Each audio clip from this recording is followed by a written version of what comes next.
Lumabas ang mag-ama sa bukid sa ilalim ng kalangitan na naliliwanagan ng buwan. Ibinaling ng lalaki ang kanyang tingin sa kanyang anak at sinabing pangarap na niyang maging Panginoon mula pagkabata, tulad ng kanyang sarili. Kinumpirma ito ng bata. Masayang ngumiti ang blonde. Tinanong siya ng lalaki doon kung anong uri ng Panginoon ang nais niyang maging. Sumagot ang bata na nais niyang maging isang Panginoon na maaaring magbalik sa lungsod pagkatapos ng digmaan sa mga dragon. Naalala ni Dairen ang lalaking nakasakay sa kabayo, at sinabi na siya ay maliit noon, ngunit narinig ang pag-uusap, at ang lahat ay nag-uusap tungkol sa parehong bagay, dahil walang umaasa na ang lungsod ay maibabalik, at bago iyon, may mga rain lamang. Mahinahon na nakinig ang lalaki sa kanyang mga salita, at pagkatapos, medyo lohikal, ang kanyang ama ay naging huwaran para sa kanya. Pagkatapos nito, tinanong niya roon kung alam ng bata ang una niyang ginawa para maibalik ang lungsod. Mahigpit na tumingin sa paligid ang blonde, narinig ang mga salita na humingi siya ng tulong sa mga kalapit na Panginoon. Nalubog ang lalaki sa mga alaala kung paano siya humingi ng tulong sa mga pinuno ng mga kalapit na lungsod, na nagsasabi na ang mga tao ay nagugutom. Tumingin sa paligid ang isa sa mga Panginoon, narinig ang tanong kung maaari silang magbigay ng bantas at pansamantalang pabahay. Nilapitan ng lalaki ang blonde guy na kapitbahay na Panginoon noong panahong iyon, at sinabing kailangan nila ng mga materyales para maibalik ang lungsod. Sa pagtingin sa hinaharap, ibinuod niya na palagi siyang humihingi ng tulong, at syempre, hindi maaaring mamaalamos ang Panginoon sa lahat ng oras, dahil kailangan niyang umasa sa kanyang sarili. Una sa lahat, ngunit gayunpaman, hindi dapat kalimutan ng isang tao ang tungkol sa isang bagay. Nakangiting binalingan niya ang bata at sinabing lahat ng kanilang mga alalahanin at pagkabalisa ay para sa mga mamamayan ng lungsod. Ang araw pursed kanyang mga labi at itinaas ang kanyang kilay tulad ng isang bahay. Dagdag pa ng lalaki, walang anumang bagay na may paghamak sa katotohanan na nag-aalala siya sa mga sundalo at humihingi ng tulong. Tinulak niya ang kanyang anak at sinabi ng may ngiti na dapat niyang itigil ang paggawa ng mukha sa isang napakagandang araw, at ngumiti. Siya ay nakaunat sa isang ngiti at sinabi sa isang nanginginig na tinig na ngayon ang lungsod ay nasa kanyang mga kamay. Ang bata ay gamulong pababa sa dalasdis na sumisigaw ng malakas. Biglang may dalawang anino na nakasabit sa kanya. Tinanong ng mga tao kung sino ang nahulog sa kanila. Bigla, nakita niya ang mga masayang kabayan na nagtanong sa kanya kung bakit siya dumating ng huli. Pagkatapos nito ay binati nila ang Panginoon. Ellison tumayo mula sa kanyang upuan at sinabi ng may ngiti na ang Panginoon ay maaaring umupo sa tabi niya. Idinagdag ng batang babae na ito ay tunay na isang nakamamanghang hitsura. Tumayo ang bata mula sa lupa at masayang tiningnan ng guro. Pinagmasdan siya ng ama mula sa itaas, at sinabing gusto niyang maging masaya ang kanyang anak. Lumapit ang bata sa mesa ng mga taong bayan. Napansin ng lalaki na lahat ay nasisiyahan sa pagdiriwang, at sinabing kung hindi tinulungan ng Panginoon ang kanyang anak, ang ilan ay hindi lamang makakasama sa pagdiriwang na ito. Nakaupo sa iisang mesa ang babae at lalaki at nagtatalakay sa pagsali sa squatter. Ngumiti ng mahina si Raiden at sinabing proud siya sa anak. Nagalak ang mga tao, nagdiwang ng tagumpay kasama ang bata. Marahang sinabi ng ama na siya ay naging isang kahanga-hangang Panginoon. Isang maliwanag na araw ang sumikat sa lungsod, natulog ang bata sa mesa kasama ang isa sa mga taong bayan. Sinabi ni Ellison na sa wakas ay natapos na sila. Lumayo ang bata at ang batang babae sa mga mesa. Sinabi ni Ron na hindi niya inakala na hanggang umaga lang sila mag-iinyuman. Sumagot ang bata na totoong trabaho ang ginawa nila dati. Tinignan niya ang kanyang kaalyado at tinanong kung pagod na ba ito dahil kailangan pa rin niya ang tulong nito. Tinanong ng babae kung saan sila dapat pumunta. Ang bata ay lumikha ng magic rune sa itaas ng kanyang kamay at sinabi na kailangan niyang malaman ang isang bagay. Naglalakad ang mga tao sa pagitan ng mga istant ng higanting aklatan ng imperyo. Binuksan ni Leon ang isa sa mga libro. Napansin niya ang isang babaeng papalapit sa kanya at natuwa siya nang makita ito. Hinawakan ni Medrin ang dibdib nito at binati ang Crown Prince. Lumapit ito sa kanya at tinanong kung bakit nagpasya itong tawagin siya sa lugar na ito. Sumagot ang bata na nagsimula na siyang mag-aral ng kasaysayan. Naisip niya ang isang labanan sa pagitan ng mga mandirigma at isang dragon, At sinabi na nagsimula siyang magbasa tungkol sa 3 bayani na nagtatanggol sa lahat ng lahi sa digmaan sa mga dragon, at salamat sa mga bayani, ang mga biktima ng imperyo ay hindi kasing dami ng inaasahan. Nai-imagine niya ang dalawa sa kanila at sinabing elf at court daw sila. Gayunpaman, isang tao ang lumitaw sa kanyang imahinasyon, na ang mukha ay hindi nakikita. Dagdag pa ng binata, walang nakakakilala sa lalaki. Hinawakan niya ang kanyang mga labi at nag-iisip na sinabi na, upang maging mas tumpak, walang mga talaan lamang tungkol sa bayaning iyon. Dahil sinubukan niyang maghanap ng ebidensya, ngunit wala siyang nakitang makatuwiran. Binaling ang tingin sa babae, isa lang daw ang alam niya, na ang mga bayaning iyon ang pinakamalakas na mage. Tahimik na nakinig sa kanya ang babae. Sinabi ng blonde na habang binabasa ang isang tao ay dumating sa isip, itinuro niya ang isang linya sa aklat at idinagdag na may problema, dahil tiningnan niya ang lahat ng mga talaan ng serbisyo sa militar, at ito lamang ang linya na natagpuan niya tungkol kay Ellison, at sinabi nito na pagkatapos ng 15 taon ng serbisyo bilang isang mage, siya ay suspendido.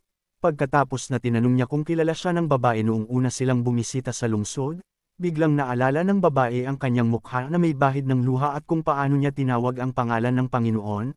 Ang blonde ay isinara ang libro, tumingin sa kanyang mga mata at sinabi na ito ay lumitaw na siya ay nagsinungaling na hindi niya ito kilala.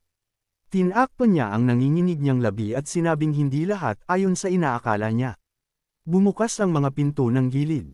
Pumasok sa loob si Ellison at ang kasama nito, matagal na raw silang hindi nagkikita. Paglapit sa hagdan, tumingin siya sa hari at binati ang kanyang kamahalan. Bahagyang nakasimangot ang lalaki at umungol si Akamov na may mabait na tingin sa isang lalaki. Hindi pa raw ganoon katagal ang nakalipas. Ngumiti ang dalaga, narinig ang mga salitang kahit isang dakilang nilalang ay dumalaw sa kanila. Kinumpirma niya ito at sinabing matagal na silang hindi nagkikita. Bahagyang sumandal ang lalaki at sinabing hindi niya inaasahan na makikita niya sila sa palasyo. Pagkatapos nito ay tinanong niya kung bumisita sila sa Magic Academy. Huminga ang binata at sumagot na hindi niya ito kailangan kahit minsan, dahil nag-greet sila ng ngipin sa tuwing nakikita nila siya. Itinaas niya ang ulo kasabay ng pagbaba ni Medrin ng tingin nito, at pareho nilang sinabi na siya ang pinakamalaking troublemaker. Isang imahe ng isang matandang lalaki ang lumitaw sa gitnang parisukat na binabati ang lahat at sinasabing sila ay napili. Abala ang mga lalaki sa kani-kanilang mga gawain. Sa pagtayo sa tabi niya, idinagdag ng matanda na bilang isa sa mga salamangkero, mag-aambag sila sa pag-unlad ng imperyo at sa pananaliksik ng mahika, at dapat din silang walang pagod na magtrabaho sa kanilang sarili at mapabuti ang kanilang sarili na nakatingin sa hinaharap. Dagdag pa ng lalaki, ito ang kalooban ng imperyo at ang kanilang pangunahing layunin, kaya hindi nila ito dapat tandaan habang sila ay nasa Magic Academy. Maya-maya pa, tumalon ang direktor mula sa kanyang kinauupuan at nagsabi sa array. Nabigo na naman ang bata, at tinanong kung gaano katagal ang plano niyang manatili sa lugar na ito, humingi ng paumanhin ang binata na may bonggang ekspresyon, walang ibang ipinahayag kundi kalokohan. Sinabi niya sa taong galit na sinubukan niya ang lahat ng makakaya niya, ngunit ang buhay ay hindi makatarungan, at sinasabi nila na ang anumang daan ay nagsisimula sa unang hakbang, at umaasa siya na susuportahan siya ng lalaki sa kanyang mga pagsisikap. Siya mula sa tore ay dumating ang sigaw ng isang matandang lalaki na nag-utos sa kanya na bumangon. Dalawa sa pinakamahuhusay na estudyante ang tumingin sa bata na may matataas na mata at nagtanong kung nabigo ba ito muli. Sabi ng isa sa kanila, minsan daw ay senior na nila ang bata. Itinutok ng bata ang kanyang daliri sa kanyang sarili at nakangiting sinabi na nakapasok siya sa akademya noong siya ay napakabata pa, kaya mayroon siyang sapat na oras na nalalabi. Kakaiba ang logic na tinawag ng mga lalaki. Pinagmasdan sila ni Medrin mula sa kanto habang sinabi nila na matagal na nilang tumigil sa pagsisikap na maunawaan ang bata. Iminungkahi ng bata na kumain na sila. Galit na kinagat nito ang labi, at sinabi ang pangalan nito. Noong panahong iyon, ang babae ang pinakamasamang estudyante sa Magic Academy. Maayos na nakapila ang estudyante sa looban habang pinagmamasdan ng ice magic ng guro.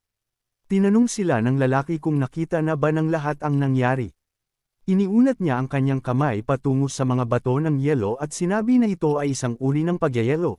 At dahil ang paraan ng paggamit ng magic circle ay medyo naiiba sa normal na pagyayelo kung saan may isang daluyan kung saan ang magic ay dumaan. Medyo mahirap gamitin ang visualization sa kasong ito.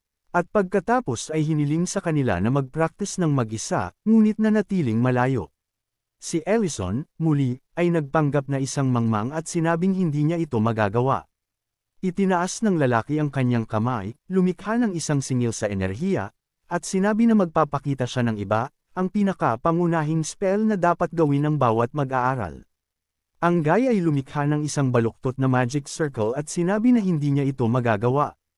Ang lalaki, na kumukulo sa galit, ay nagsabi na kahit na ang mga junior ay alam kung paano gamitin ang spell na ito, kaya dapat niyang subukang muli. Ang binata na may bonggang expression, sinabi na ang mga juniors ngayon ay napaka-talented. Gumagapang ang matanda sa galit at tinawag siyang bongga. Napangiti ng tuso ang bata at naisip na hindi niya gagamitin ang kanyang mahika para sa sinuman, dahil hihintayin na lang niya na matapos ang digmaan. Magkatabi ang ilang batang lalaki at tiningnan ang berdeng flash. Tumangala ang babaeng may staff at sinabing hindi ka panipaniwala. At saka tinanong kung saan nakuha ng estudyante ang ganoong talento. Patuloy na sinuportahan ni Medlin ang kanyang magic. Sinabi ng babae na hindi siya makapaniwala na ang mas batang estudyante ay nagtapon ng napaka-perpekto. Sabi ng babae, salamat daw sa professor, nakamasid ang mga lalaki sa nangyayari na nakabukas ang bibig. Pinakiusapan sila ng babae na tingnan pa ng mabuti, dahil ganito ang itsura ni Mana na walang anumang frills. Samandal ang propesor at sinabing napakataas ng level, at saka sana may matutunan din ang binata ang matanda patuloy na nag-ang bata. Dagdag pa ng babae, napakarami ng pag-asa para sa kanya. Tumingin sa kanya ang batang babae at sinabing, upang maging mas tumpak, maaari lamang siyang mag-cast ng isang spell. Tinanong ng blonde kung bakit siya naiwan sa akademya, pinipilit siyang sanayin dahil may digmaan noon, at malinaw na walang oras para sa mga dagdag na estudyante. Bumaba ang tingin niya. Tinanong din ng blonde kung dapat nilang alisin ang lahat ng hindi nagpakita ng kanilang talento. Sumagot ang babae na kalaunan ay naunawaan niya ang lahat ng kanyang sarili, ngunit may isang spell na ginawa niya lamang amazingly, ang batang babae at ang kanyang kaibigan ay naglalakad sa koridor ng akademya. Ang mga guys ay tinatalakay sa gilid. Nanais nilang lapitan siya at talakayin ang magic circle, ngunit siya ay nasa isang ganap na ibang antas, kaya hindi nila maaaring kahit na mangarap ng ito. Pinigilan ng isa sa mga guro ang batang babae at sinabing na kayanan na naman niya ang mga pinakamahusay na tagapagpahiwatig, kaya siya ay kamangha-mangha.